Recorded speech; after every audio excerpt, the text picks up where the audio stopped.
Hello friend, Reena लोकगीत YouTube channel में आप सभी का स्वागत है। मैं एक सोहर गीत गाने जा रही हूँ। आप लोग देखना, जितने हमारे भाई बहन हमारे चैनल को लाइक करके सब्सक्राइब कर लेना, वीडियो फुल वॉच करके देखना प्लीज़।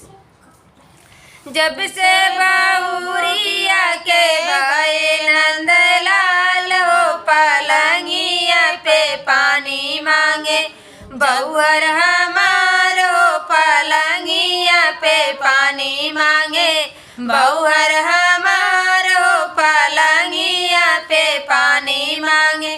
जब से बाउरिया के भाई नंदलाल हो पलंगिया पे पानी मांगे, बहुअर हमार हो पलंगिया पे पानी मांगे।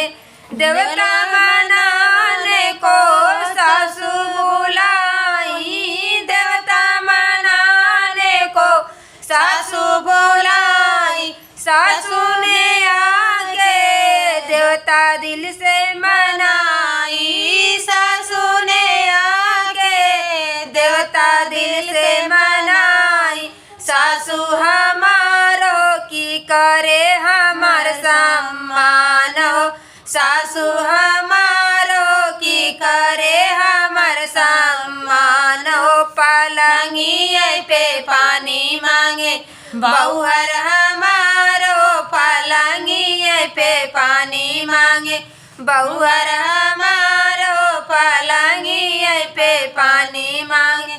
पिपरी पिसन को जेठनी बुलाई, पिपरी पिसन को जेठनी बुलाई, जेठनी ने दिल से पिपरी पिसाई, जेठनी ने दिल से पिपरी पिसाई। जेठनी हमारो की करे हमारा रमान हो, जेठनी हमारो की करे हमारे अरमान हो। पलंगिया पे पानी मांगे, बहुअर हमारो पलंगिया पे पानी मांगे, बहुअर हमारो पलंगिया पे पानी मांगे, बहुअर हमारो पलंगिया पे पानी मांगे।